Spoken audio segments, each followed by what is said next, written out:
You know when you read something in a newspaper, you read about a disaster, and it can really affect you. You can feel very angry and upset, but that is nothing compared to how you would feel if you actually saw the incident with your own eyes. Parshat Tisa is about the power of seeing things with your own eyes.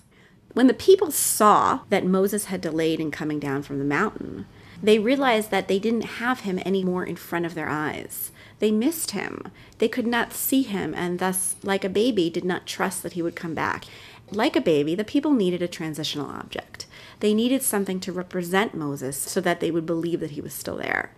So they asked Moses' brother Aaron to make them a god, a golden calf, that would not replace God, but would replace their leader Moses. Aaron, of course, does not think this is a good idea. He thinks it's a terrible idea. But he doesn't say so. Instead, asks them to participate in such a way that he hopes will dissuade them from the plan. He asks their wives, their sons, and their daughters to give up their earrings and to use the earrings to make the calf. He's probably thinking, why would they want to give up their precious belongings? They'll think it's not worth it. Well, the opposite happens. Not only do the wives, sons, and daughters give up their earrings, but the Torah says that the entire people donated their earrings to the cause. So Aaron takes these earrings and melts them and makes the golden calf. The next day, the people have a big celebration. They make sacrifices and offerings, and they dance and revel in front of the golden calf. And for once, they feel safe, they feel secure. Their representation of Moses is in front of them, and they no longer have to miss him. Meanwhile, God looks down and sees what's happening, and God is absolutely furious. God tells Moses that God's going to basically start all over and destroy these people.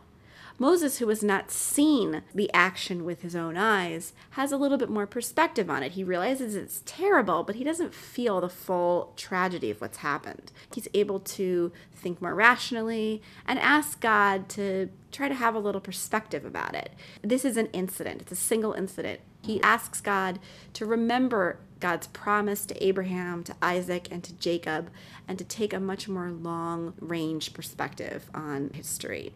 God listens to Moses and agrees not to destroy the people. So now it's Moses' turn to go down. This time, Moses sees with his own eyes the people dancing around this golden calf. And Moses is absolutely furious. He is so angry at the sight of the revelry and the people dancing with the calf that he takes the tablets, the covenant between God and the people, and he smashes them to pieces, annihilating the relationship between God and the people. Moses finally calms down. His anger subsides, and he's able to pray to God on the people's behalf. But it doesn't take away from his initial reaction of pure anger when he sees what's happening. It is really the act of seeing something with your own eyes that causes such a deep emotional reaction.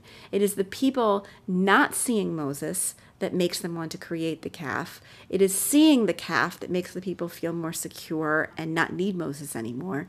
It is God seeing the people dancing around the calf that makes God so angry. And of course, it is Moses seeing the people that makes him smash the tablets.